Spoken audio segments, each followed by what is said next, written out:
What is up, everybody? Welcome to Speak Now Pro Wrestling. It is Tuesday, October 24th, and we are here to chat about WWE NXT Halloween Havoc Night 1. Now, man, what an incredible night we had here today. Now, overall, I thought that the show was very good, but it was the main event that is the thing we're going to get into first and foremost, because the main event of the night was a shocker in a very, very good way, almost like in a way that makes you feel like inspired. Like I came out of NXT tonight and this main event feeling really damn good given what we saw. So we are about to get to that.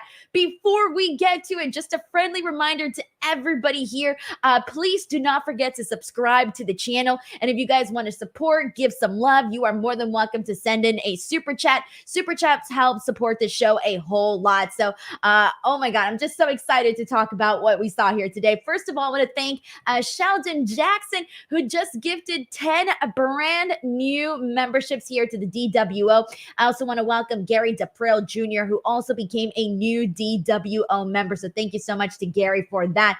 All right, guys, let's go. Let's go, everyone. So we're going to kick right off with the big news, and that is that Lyra Valkyria has become the new WWE NXT Women's Champion. So what went down was Becky Lynch versus Lyra, which was a really good match. And the first thing that I want to say about that is that Becky Lynch put Lyra on the map. Now, I say that with a lot of respect, though, because already Lyra had been doing quite a bit. Like, she didn't just get thrown into this match with Becky Lynch. I mean, in one way you can argue that she did, because going up against Becky Lynch in the main event with all eyes on you, with the way that this match was promoted, is a huge task. It's a huge thing.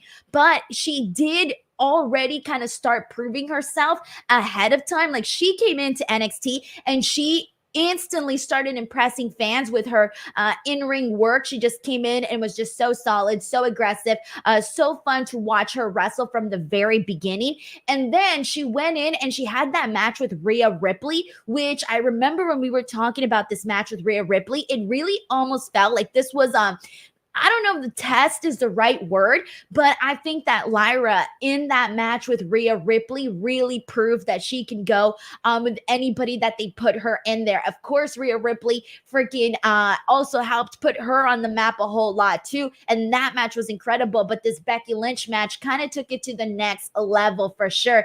And with the win, it wasn't by distraction. It wasn't with any interference. It was completely a clean and victory for Lyra Valkyria. And I think that was the part that I think had everybody kind of getting out of their seats, because they could have easily done this whole thing where we had Jade Cargill, who was out there sitting on the throne watching this match. They had teased last week, literally last week, they had teased Jade Cargill looking at her watch and kind of signifying that it was time. And we were sitting here in our predictions talking about how there was a possibility that Jade could cost the match for Becky Lynch, that she would somehow get involved and this would lead to Lyra getting the title and then Jade feuding with Becky. But they didn't do any of that. Instead, they had Becky Lynch win cleanly. And let me tell you, it is much better than a distraction finish or an interference or anything like that, because her not only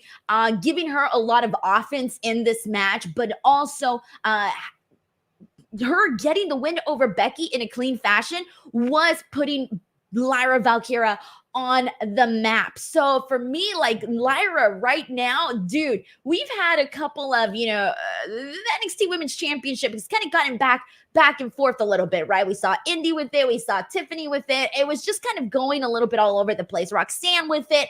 And finally, it feels like now, given the way that Lyra won and who she defeated, like, you cannot BS this championship reign for Lyra Valkyria at all. Like, you cannot BS this at all. You need to make sure that she goes in there and she's like the female Gunther of WWE NXT, having a phenomenal reign, because after that, you cannot take any steps back at all. Like, you have to have Lyra at the forefront, being this like dominant fighting champion that like everybody loves to get behind of, because that is what this match did for Lyra. It was so freaking good. I want to talk a little bit about what actually went down in the body of this match, because there was quite a bit.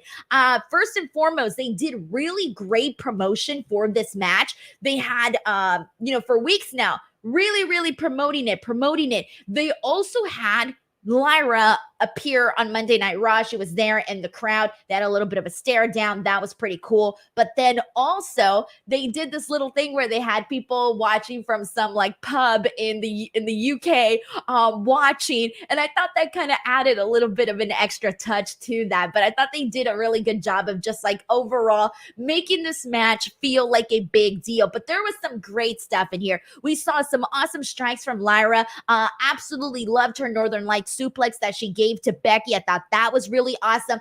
She had a really nice drop kick at one point to the outside. So they really did give her a lot of offense. We saw Lyra execute a really great leg drop. I really love the height that she got. The leg extension that she got looked really good. Missile drop kick off the top rope looked nice too. There was a point where Becky went for the manhandle slam, but Lyra ended up countering that. And then Becky went for an arm bar, but Lyra countered that too. So then Becky went for it again, but Lyra worked her way out. So the fact that like she wasn't able to like fully successfully lock it in, I thought that within itself was like, damn, you don't often see Becky Lynch get, I don't want to say outsmarted, but maybe out strategized. And that is kind of what we saw in little portions of this match, was Lyra out strategizing Becky Lynch here. And then Lyra at one point locks her into a killer submission. So they really make her look strong. We get a couple of near falls, and then finally we get to the finish. Becky Lynch hits the manhandle slam, and Lyra ends up kicking out. This was a big moment because everybody's like, holy shit, how many women hasn't Becky Lynch completely laid out with the manhandle slam? Like, the manhandle slam is usually a victory for Becky Lynch. So seeing somebody like Lyra who kicked out, especially in what is supposed to be a developmental brand, that was massive, man. It was a huge holy shit moment, and a bunch of people in the crowd were obviously chanting holy shit. So it was very fun. And then afterwards, we see Becky go for another manhandle slam. And I thought once she was going for the second one, I thought, oh, okay, that's it. She's just going to do 2 manhandle slams and she's going to defeat Lyra. Like, that's what I literally thought. And then instead, Lyra countered that, and she ended up getting this the pin on Becky Lynch, rolling her up and getting the pin. 1, 2, 3, it was over, and Becky was stunned. Lyra was stunned. Hell, even Jade, who was watching in the little porch, I don't want to call it porch, balcony area was stunned. So it was like this big moment of everybody kind of had like jaws to the floor reactions to this victory. So an awesome match that really had you on the edge of your seat. And I thought that the ending of it was really what kind of left you feeling really good, because you got a good wrestling match and you saw Becky Lynch put somebody over the way that she did for Lyra. And I tweeted this out, and I want to kind of mention it on here, but the things that Becky Lynch has done in women's wrestling is absolutely incredible. She has proved that a woman can be the face of a pro wrestling company. She has proven that in her career. She was part of the first ever women's WrestleMania main event when she was there with Ronda Rousey and Charlotte Flair.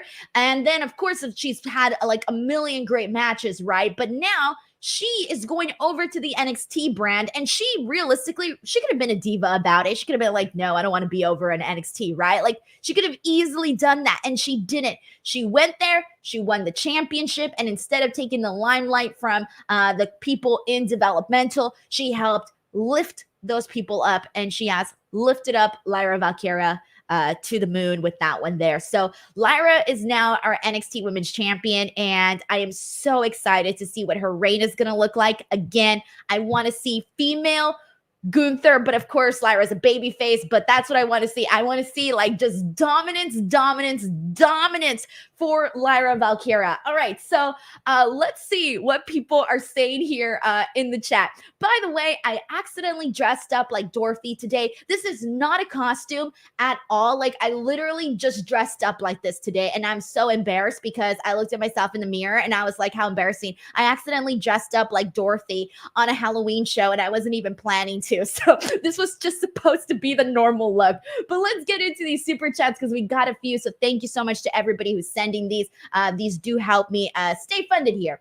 Torres Way sends in a super chat. Didn't write a message, but I still appreciate you sending this. So thank you so much to Torres Way. We got one here from Will Chisholm who says, this show was great and that main event was great, and new women's champion. This is why I love wrestling.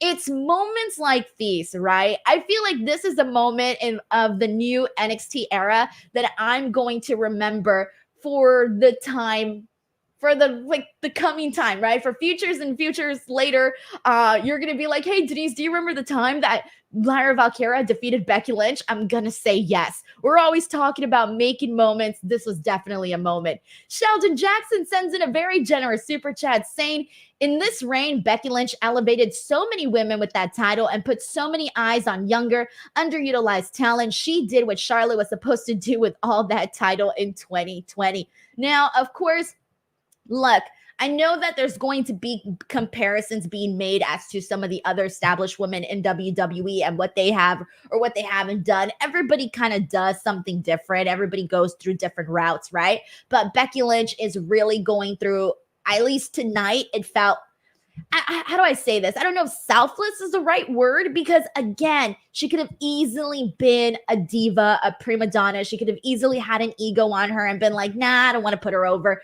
right? She could have easily done that, and she didn't. She did not do that. And with that, not only is she getting this talent over, but now I almost feel like this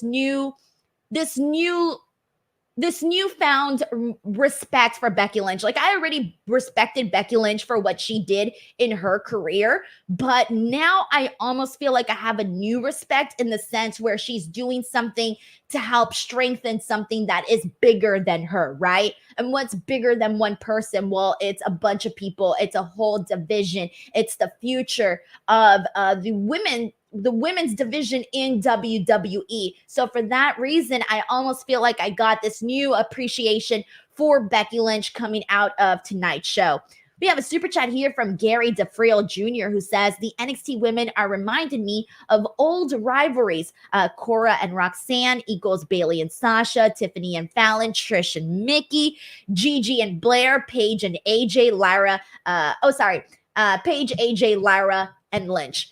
You know what? I like that, especially like the Cora, Roxanne, Bayley, Sasha, of course, because they were best friends and then they turned enemies. That's good too. We also saw that with Gigi and JC. That's another one as well. Today we got Fallon dressing up as Tiffany Stratton and kind of like trying to be like her a little bit. Maybe not to the level of the way that they did it with Mickie James and Trish Stratus, but I get where you're going at with this. So I do see some of the comparisons that you're making here. Gary, thank you so much for the super chat. We have one here from Christopher Smith who says, Lyra grabbing the rope with such built tension. Lyra kicking out of the manhandle slam was one of the best kickouts this year. And they let it breathe too. That was something that I really enjoyed from that moment, was that us as viewers, whether you're watching TV or you're there live, everybody had a reaction to Lyra kicking out of the manhandle slam. So then not only were the wrestlers reacting, but they let the moment breathe. Lyra is literally laying there like she just had just enough of energy to kick out from that manhandle slam, but she was still down and out. And Becky Lynch had this look of, what the hell? Who is this girl that she just kicked out of my manhandle slam, knowing full well I have put away so many women in the past with that manhandle slam. So the tension, the moment, all of it was very, very nicely done. Christopher Smith sends in another super chat. Thank you so much, Christopher. He says, Lexis King looked like $1,000,000. Fire entrance, awesome throne, and he had a competitive match with a good finish. Hail Lexis. Thank you so much, Christopher. Abraham Viella, thank you so much to Abraham, who says, who is your current favorite wrestler on NXT? Also, thoughts on their presentation on Lexis King so far. So we're getting a couple of Lexis King super chats now, so I will get to that. So let's get to it. Let's start off with Lexis King. Well, not start off because we started off with the main event, but let's get to Lexis King. So the former Brian Pillman Jr. has really come into NXT with a very, very nice buzz. And you know what? I'm going to rephrase that. It's not even that he came into NXT with like a big buzz. It's more so what they started to do with him with the vignettes that I think started him out with a nice online traction. And it was those promos that you were seeing. It was a simple message of why they changed his name. How many times? It's funny because how many times, not too long ago, maybe like a year ago, however long ago it was, were we sitting here going, oh, this person got a name change, this person got a name change, and everybody was so annoyed at how many times we had gotten these name changes, right? And this is like, this one's a little bit different, right? It's a different situation, different scenario, but the way that they had him explain why he was not going by Brian Pillman Jr., because you think he would, and they had him explain why he wasn't. And I think that explanation, because, you know, everybody, when you look back and you talk about his father, Brian Pillman, I feel like everybody's like, oh my God, he was always years ahead of his time. I mean, they even showed clips of Paul Heyman, Dusty Rhodes, all of these legends talking about what Brian Pillman signified when he was around. So you never have anyone say like anything bad. And then here comes his son, all of a sudden being like things weren't picture perfect. He was never at home. And everybody's like, damn, bro, we get where you're coming from, but at the same time, that's your father and he passed. So how could you not want to continue his legacy? So in a way, it sets up a really good story for him where you're like, I get where you're coming from, but I also cannot root for you, man. Like you're a heel because of the way that you don't want to honor your father's legacy, right? But the way that he approached it, it makes you go, well, maybe if I was in his situation, I might feel the same way. So what they did here is that they made a complex character for Lexis King. And that is the reason why I think people are intrigued. So, like Christopher Smith, like Abraham here, who just said that Lexis King had a really good showing today. He did. So he came out and he had his NXT debut against Dante Chen. Now, Dante Chen, we have seen sporadically on NXT. He is kind of the guy they always sort of have in this exact same spot where he comes out and he's the guy that will put on like a decent little match, or like more of like a squash like, but not a quick squash where you can actually get a little bit more offense there, but just enough so that you know that this is just to give whoever it is that's making a debut a nice, impressive victory, but he can still go so that it's not like a boring squash. So Dante Chen, for the most part, since he's still like, developing, this was like a fine little position for him, and they've used him like this in the past before. But anyways, so Lexis King comes out and he has a pretty damn cool throne. He comes out with a throne. He's like sitting in it. He's got this very, very 80s hairband vibe. Like you look at him and dude looks like he belongs on like, I don't know, some freaking band or something. I don't know. He just looks the freaking part. Like dude screams rock and roll, man. And he comes out and the first thing that he says is he looks dead into the camera and he says Brian Pillman Jr. is dead. Lexis King, long live Lexis King, excuse me. And he goes in there, he has a match. The match is perfectly fine. It's good. It is what it is. He gets his victory. And afterwards he looks at the camera and he says, my way, my life. So I feel like he feels cool right now, like a cool heel. a cool heel. I like that. And nobody else kind of has this look right now, this very, very like rock and roll look. Nobody else has it. So I feel like Lexis King kind of has something special for him on the NXT roster. And it is so different from what we were seeing on AEW, you know? So I'm very happy for Lexis King to get this opportunity to really start to, take his career to that next level. So I'm very happy for him. Let's see what we got here. This was, we got a super chat here from Stephen Marchuli who says, Lexis King, nice beginning. Becky Lynch versus Lyra Valkyria was a star-making match. Amen, Stephen. That's exactly what I thought as well. So thank you so much for sending in this super chat. Dream Ninja 77 says, see what happens when you give the fans multiple women's matches time and reason for fans to care. Why is this so hard for AEW? Look, guys,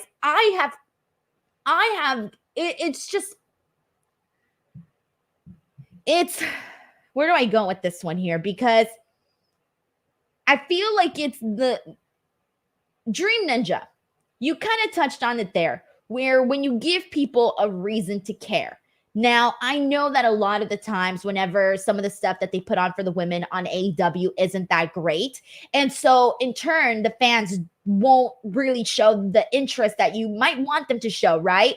But then I feel like when you actually give the women time to like have matches, to have stories, to have some sort of character, they do, in fact, get over. And we have seen plenty of examples of that on AEW. We've seen it with Britt Baker when she was popular at her point. More recently, we've seen it with Hikaru Shida when she's in there in the ring. She quickly wins fans over in the ring because if she's really good. And then Toni Storm, character-wise, she wins people over like that. She's also good in the ring, but right now her character is what's really getting her over at the moment.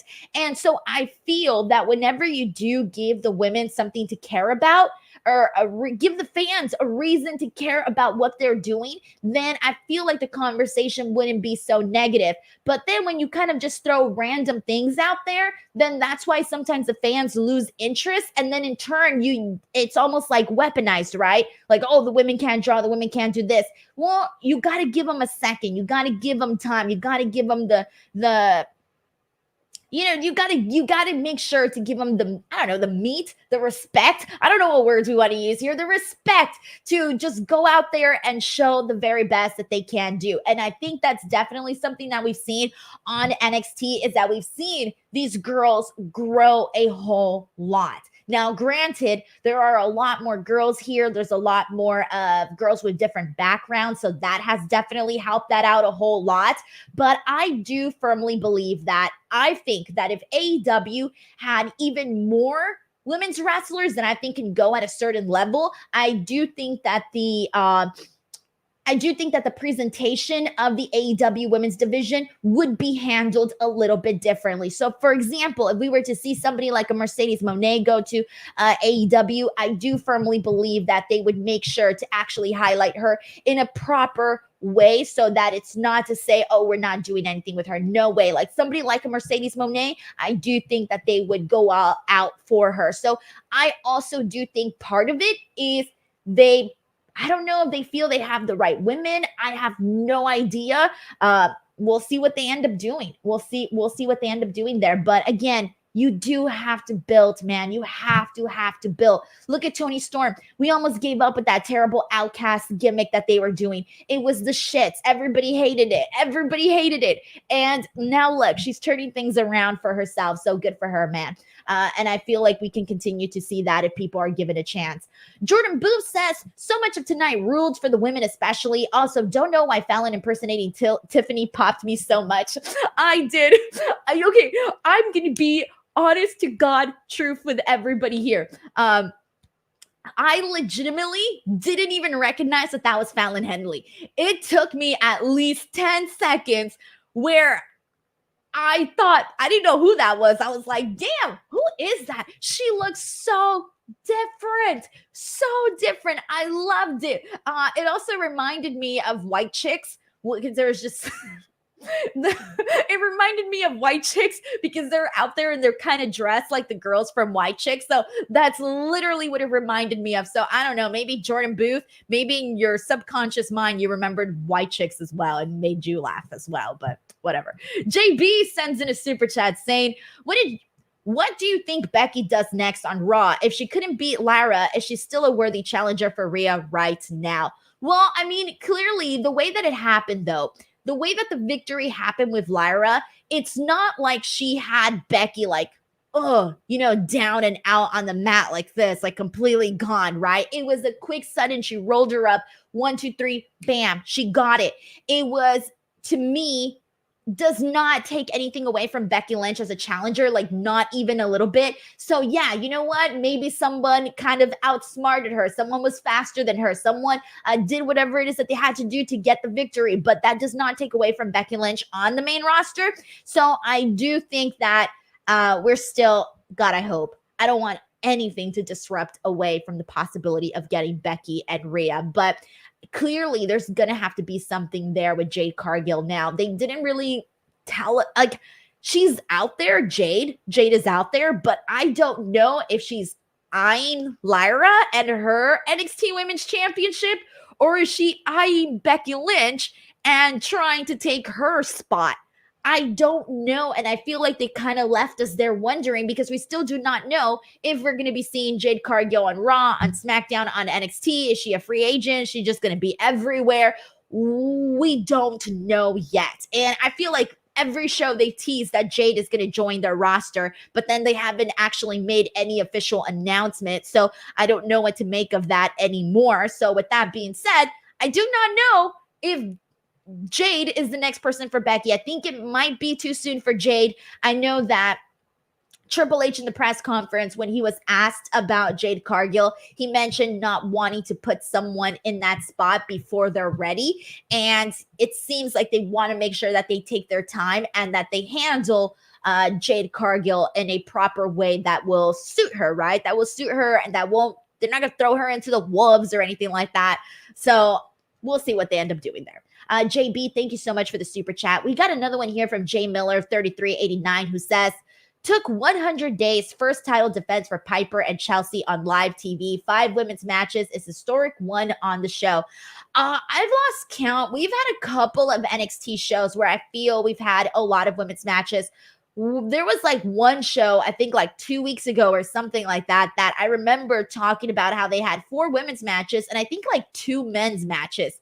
And that's kind of different, right? Like that's kind of different. You don't see that often. So thank you so much to Jay Miller. But yes, this is definitely something that we have been seeing on NXT. If you're a new viewer of NXT, then it's totally different. But if you've been watching NXT for a while, you kind of already know this. But they got something, guys. The girls, they're working really hard. And a lot of the girls are getting good and they got good characters. So you're interested in them. It's not like they're just throwing out whoever. Like there's a lot of girls that I have found myself getting just even more interested in. We were talking about Fallon Henley. She's one of them. Kiana James, she's another one of them. There's quite a bit. And then you still have your Cora Jades of the world, your Roxanne's, your Gigi Dolins, JC Jane, Tiffany Stratton. I mean, there's a big pool of women here that are just doing a really great job. So let's get to it.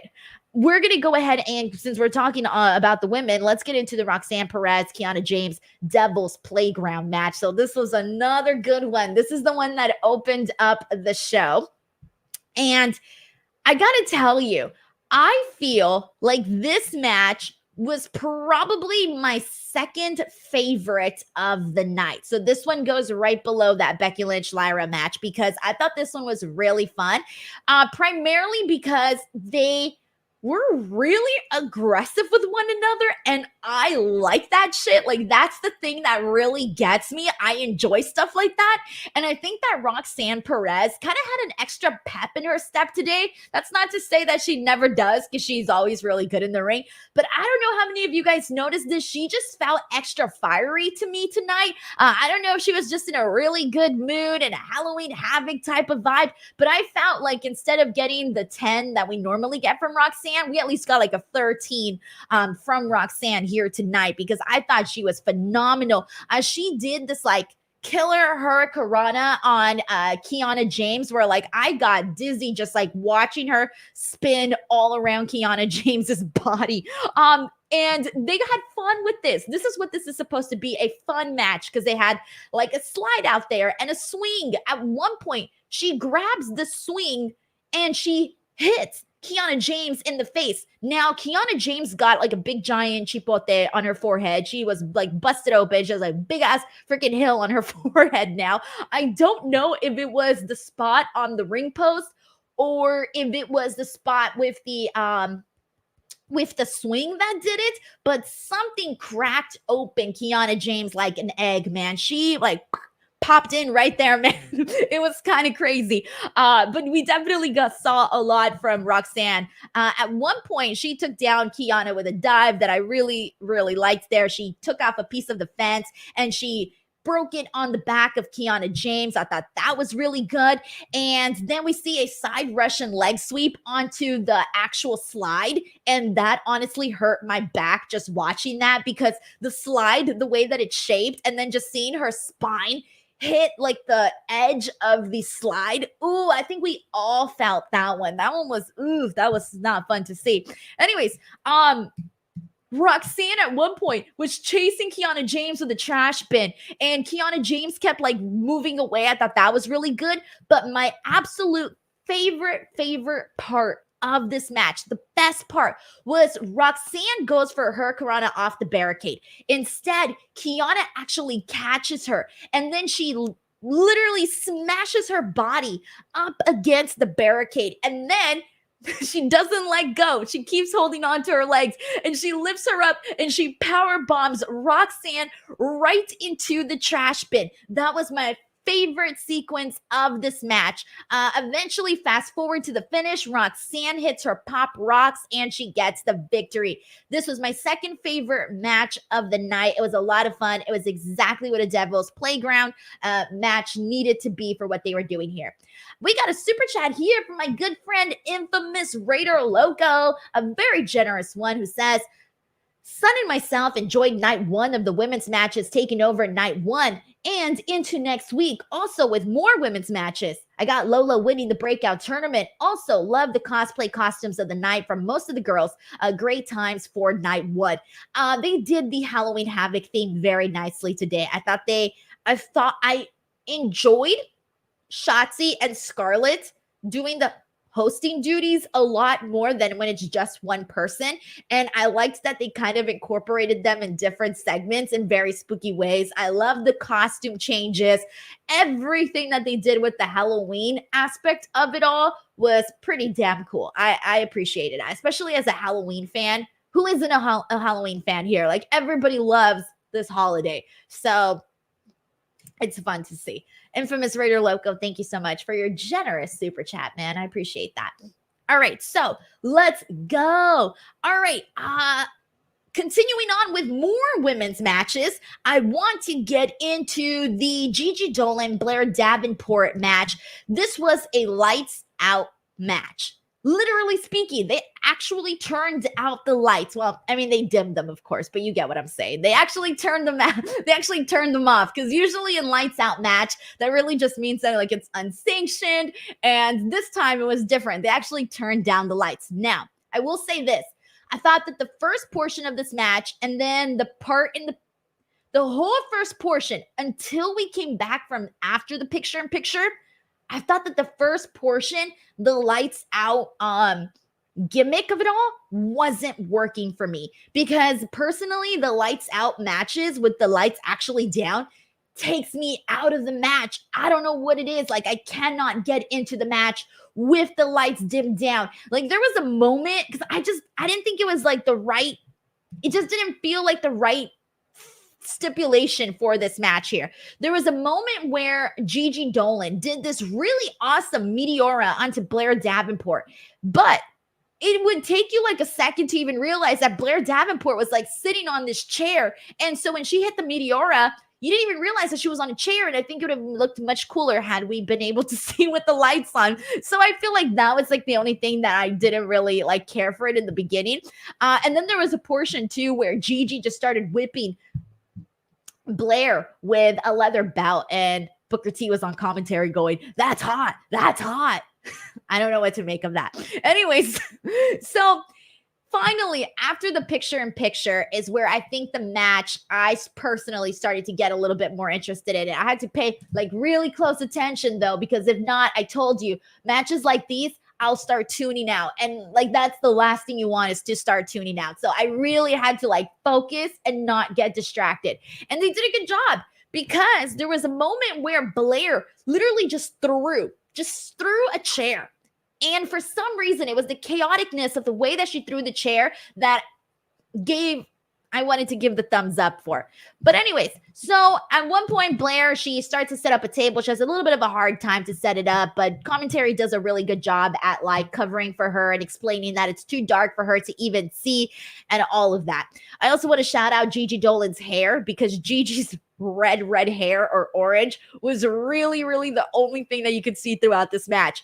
But the finish, I loved the finish. The finish was the best damn part of this match. So Blair is standing up on the commentary table, and she's got Gigi Dolin. She ends up putting her through a table with a Falcon Arrow, and it looked really damn impressive, especially because of the way that she was standing on the commentary table.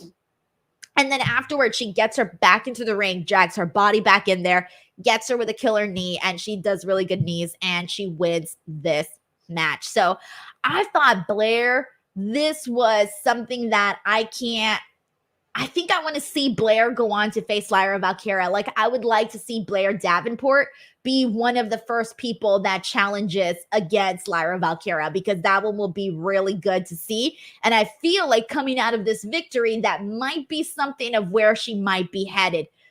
So we will see if they go that direction. But let me tell you guys, if you want to turn the lights down and score a victory, get Blue Chew, code Denise. Are you jobbing now in bed? Do you have dreams of main eventing in the sack? Well, have no fear. Blue Chew is here to help you become the champ. Soon you'll make your babyface comeback and get the finish. Blue Chew is the place to go for chewable versions of sildenafil, tadalafil, vardenafil. These ingredients help men achieve stronger, harder, and longer lasting erections for sexual activity. Woo! The chewable tablets help fight off all forms of ED, which can include performance anxiety and maintaining an erection long enough for sex. A Blue Chew subscription includes a free online consultation, 24/7 medical support, a prescription for chewable sildenafil, tadalafil, vardenafil, if approved,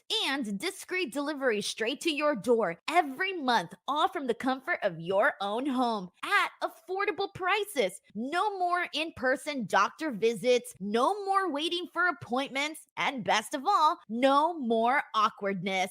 So what are you waiting for? Head on over to the description box of this video and click on the link, and make sure to use the promo code Denise. Alrighty, and we got a super chat here from Infamous Raider Loco, who says, I thought Jade was NXT bound, but now maybe not. So instead we get Becky and her going at it on Raw. Speaking of Raw, Blue Chew just popped up. Nice. Good timing, Infamous Raider Loco, for your super chat, man. Look, I said this earlier. I have been wrong on every show. When she appeared on, where did she appear on? When she appeared on SmackDown, I felt like they were saying all of these things to make us think that it was happening on SmackDown. And then she appeared on Raw, and then I'm like, oh man, she's totally appearing on Raw. I've lost it already. I don't even know. I'm just going to wait for them to officially say where she is going. I'm going to wait for the official graphic, because I'm tired of guessing here. They made me look like a fool already so many times. But yeah, that's what I was saying though. When I was watching this match, I didn't know who she was technically eyeing. Was it Lyra? Was it Becky? I don't know anymore. I really do not know. Infamous Raider Loco, thank you so much for the super chat. All right, Heidi Ho says that I might have missed their super chat, so give me a second here to look for it, Heidi Ho. And oh, here we go. I did. My apologies. Heidi Ho sent in a super chat saying, "Wow, is outdrawing Rampage. Someone should tell TK his show is being beat by women's wrestling." So I did see some of that, by the way. But how do I say this? Like, it's Rampage. And I feel bad because even I've given up on Rampage. Like, I only watch Rampage very sporadically, and it's gotten more sporadic as the time goes by. And that's primarily because now I just care about Dynamite and Collision. Like, the second Collision came along, I just completely replaced Rampage. And I remember Rampage for a long time was a show that I really enjoyed, but then it kind of just lost its purpose. And I feel like now, though, I will say this, though, now it does feel like they're starting to get a little bit more leg under Rampage, where they're like, they just did the Mystical match. I mean, they are literally putting a little bit more effort in Rampage, and it shows. And I think the reason why they're doing that is clearly because a lot of people maybe lost some interest. Like, keep in mind, Rampage was the show that CM freaking Punk made his debut in AEW. His return to wrestling was on an episode of Rampage. Like, think about that. Isn't that wild to think about, what Rampage was when it first started? But anyways, all right, let's get to the rest of what went down on the show. I know the chat is going to be happy for this one. And you know what? I'm happy for the chat. I'm happy for the Chase U fans of the world because Andre Chase and Duke Hudson have officially become NXT Tag Team Champions by defeating Tony D and Stax Lorenzo. This was a fine match. I mean, this was just a fine tag team match, and it's pretty much ongoing. And JC Jane, she tries to get Andre to use a crowbar to cheat in this match, but of course he's not going to do that. That's not the kind of guy that he is. And after a little bit of shenanigans, we end up seeing Chase U actually get their victory here. And let me say this. I have not been a fan of Chase U. Like, you can tell by my enthusiasm. I went from like a 20 right now to like a 0. Okay, fine. A 0 is too mean. I'm not that mean. I'm moving to a 5. I went from like a 20 to a 5. But I'm sorry. Anyways, but Chase U, I recognize, has been a lovable act on NXT, and I know the chat here. You see, the chat's already blowing it up with Chase U. We got so many people out here talking about how great Chase U is, and everybody here are fans of Chase U.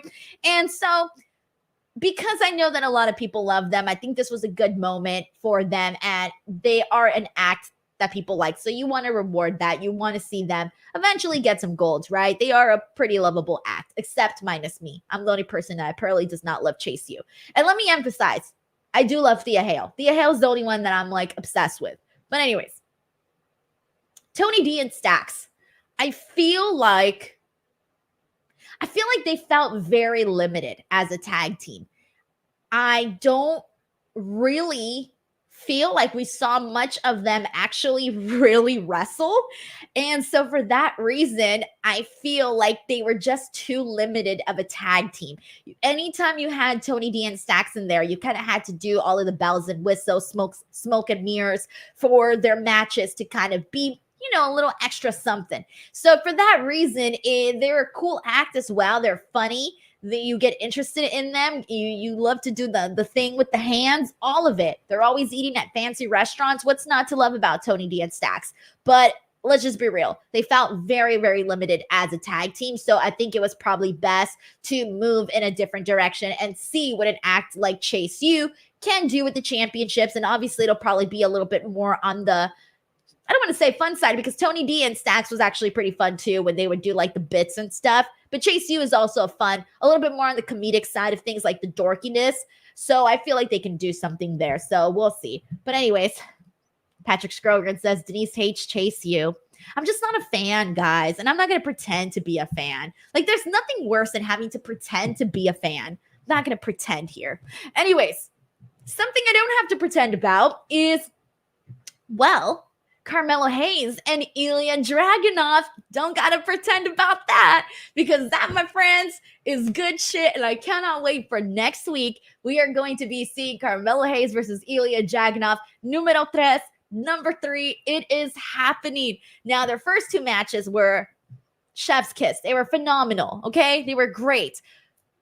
Today we get to sit down interviews. We got Carmelo Hayes is being interviewed by Vic Joseph. And the whole thing here is that everybody, and I mean everybody, believes that Carmelo Hayes was the one that took out Trick Williams, the one that unfairly attacked him to get him out of a match to make it easier for himself to win and become the number 1 contender for the NXT Championship.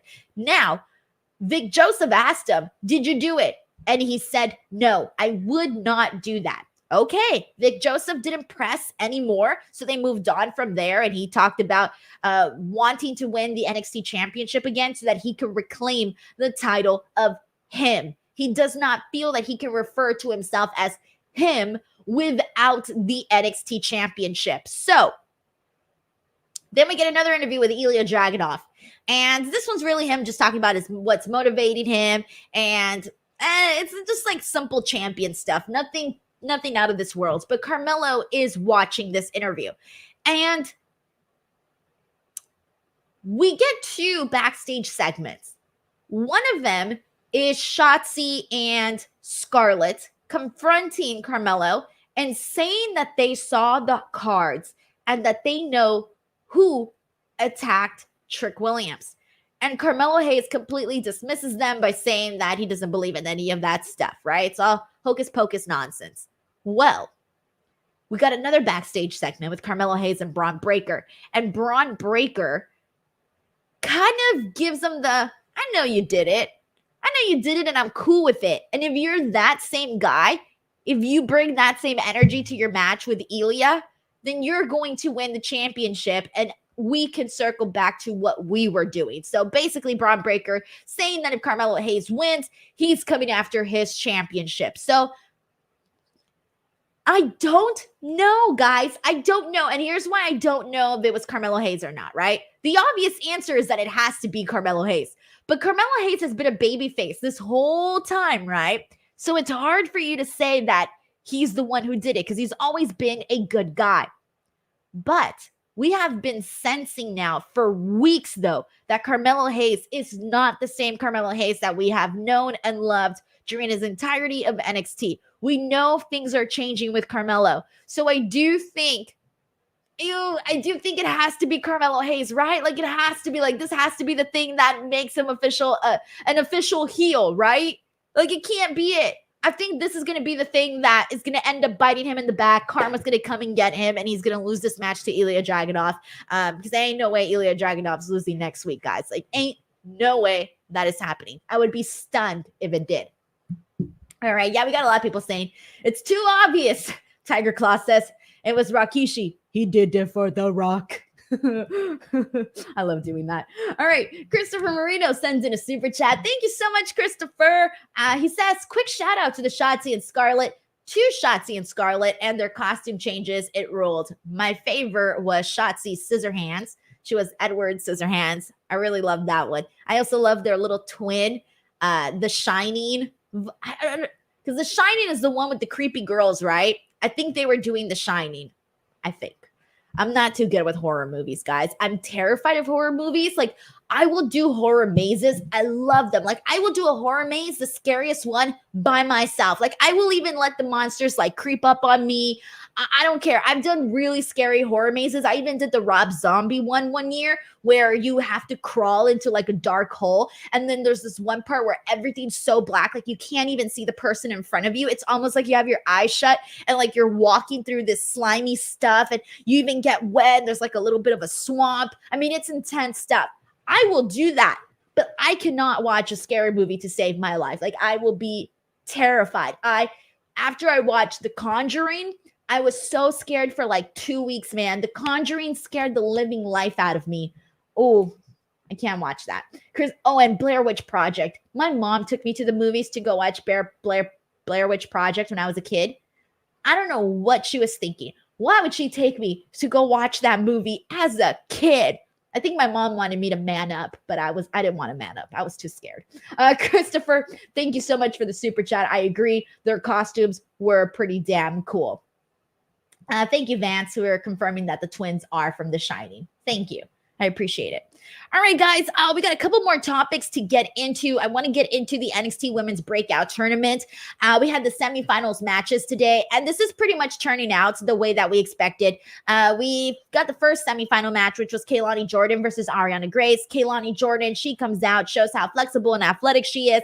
She hits a split-legged moonsault, and she gets the victory on Ariana Grace and advances in the tournament. So she was somebody that people figured was going to make it all the way.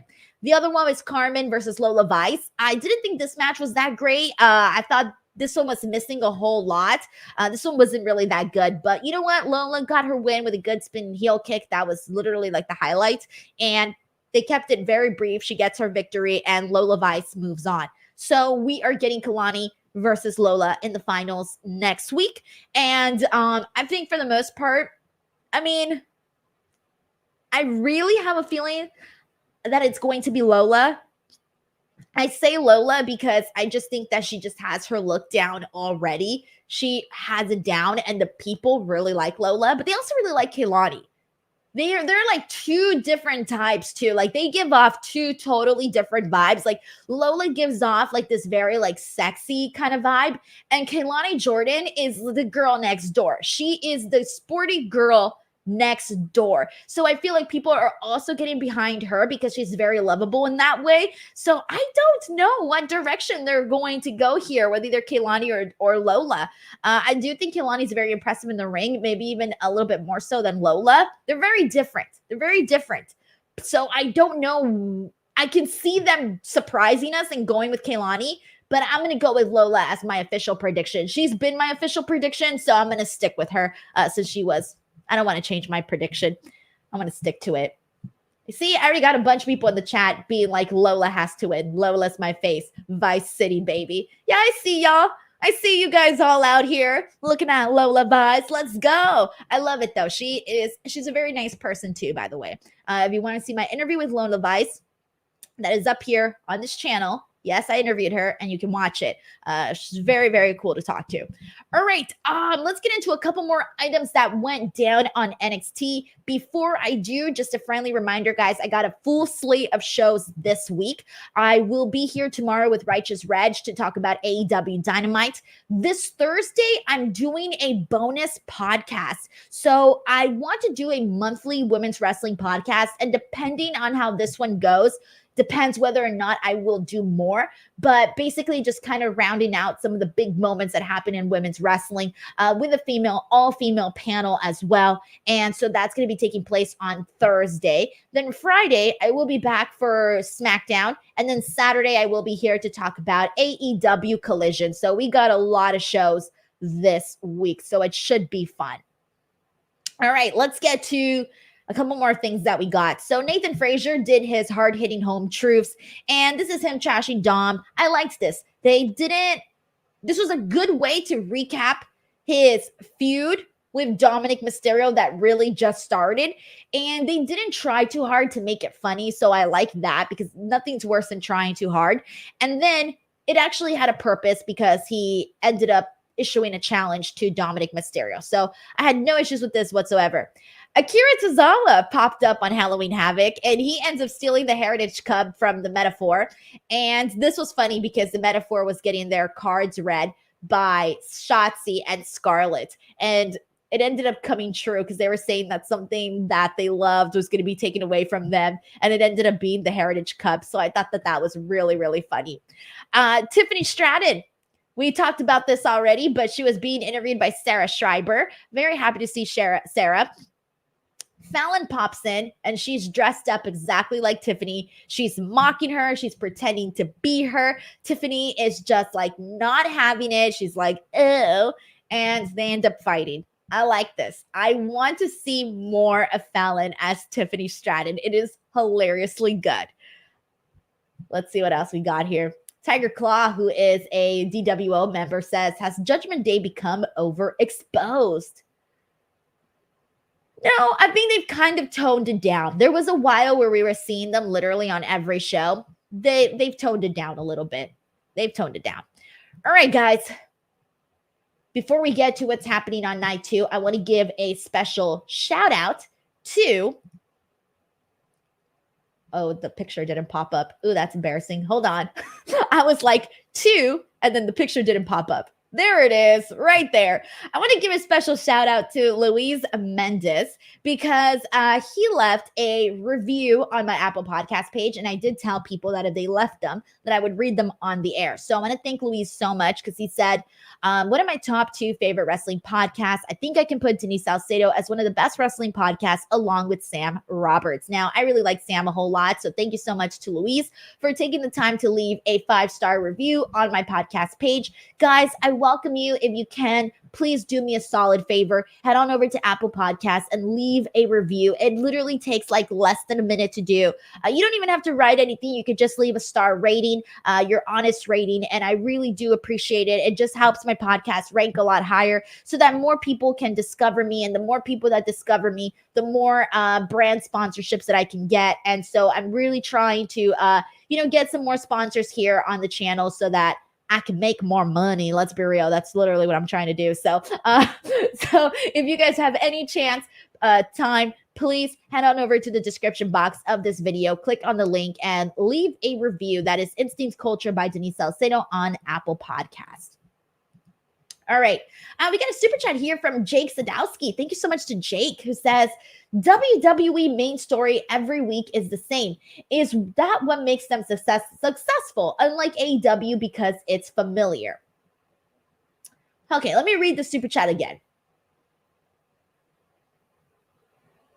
Okay, so Jake, you don't have to send in a super chat, but I don't think I necessarily understand the question. So I just want to make sure that I answer it properly because I don't think I understand what the question is. You don't have to send in a super chat. I'll keep an eye out here for your comment, but if you can just elaborate a little bit more on what you meant. But in terms of, I can't say that WWE stories are the same or that AEWs are the same. They're very different worlds. I will say that. They do feel very different, but that's kind of what I like about AEW. I don't want AEW to feel like WWE. Like, that's part of the reason why AEW became so popular, is because they became like an alternative. And so personally for me, I like that. Like, I like them being different. And WWE is really good at making moments. And the product is getting a lot hotter right now. And it's because a lot of the stories are pretty good. Like, yeah, we're not at the, I wouldn't say we're at the peak of the Bloodline story anymore. I feel like it has taken a dip a little bit. I'll be honest with you on that one. I thought we were at a place a couple months back where I felt like the Bloodline was must-see TV each and every single week. And now it's gone in a little bit too, it's gotten a little bit too complicated at this point, honestly. And I do feel like the plot has been lost a little bit. They're going to have to try and get it back just a bit. But regardless of that, there are still a lot of other things that I do like in terms of the storytelling that we're seeing on WWE television. So I'm sorry if I didn't answer your question properly. So I just kind of went with what I thought you might be asking. But I still appreciate you taking the time to send in that super chat. And I'll keep an eye out for your comment here to see if, just to make sure I actually answered that properly. All right. So let's go ahead and, okay, we got some people saying, Jared says, I think he's saying that WWE is a familiar comfort watch. Then I did not understand the question then. Oh man, now I feel bad. That I didn't understand the question. Well, I get what you mean, right? Because WWE, if that's the question about what's more familiar, WWE is obviously going to be more familiar because AEW has only been around for like 4 years.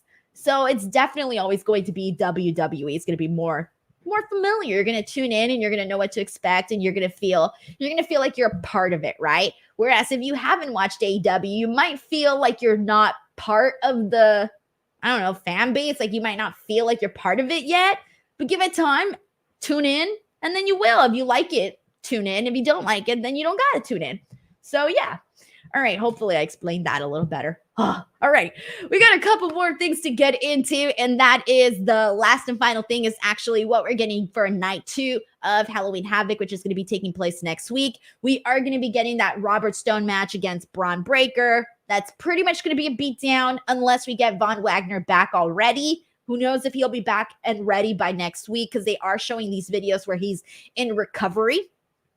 we're also getting Chelsea Green and Piper Niven. They're actually going to be defending the WWE Women's Tag Team Championships against Thea Hale and JC Jade. I am so looking forward to this. This is going to be so funny because all of these gals, they're all characters. So I'm curious to see what they actually do here. And I love that they're defending the titles over on NXT because we know that the women's tag team division is a little bit slim. So for that reason, I'm glad that they're actually going over to the NXT side of things to get a little bit more competition. And also, I was dying because today Chelsea Green dressed up as Little Red Riding Hood, and then she had Piper Niven dressed up as the Wolf. So I thought that was so freaking funny and savage.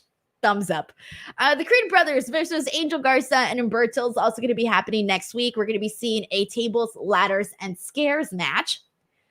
Dominic Mysterio versus Nathan Frazier for the NXT North American Championship. And then, of course, the finals of the NXT Women's Breakout Tournament, Lola and Kaylani. And then part 3 of Carmelo Hayes versus Ilya Dragunov. So it's looking like it's going to be another really good card. All right, everyone. That is it.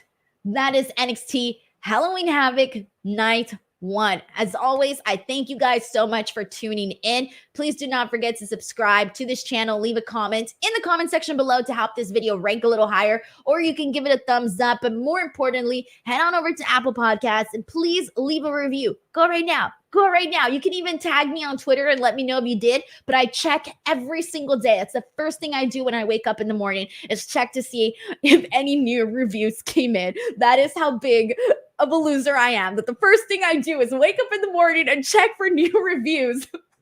So go and leave them. I appreciate it. All right, guys. Thank you so much for tuning in. I hope you guys had a good time, and I will catch you guys on the next one. Bye, everyone.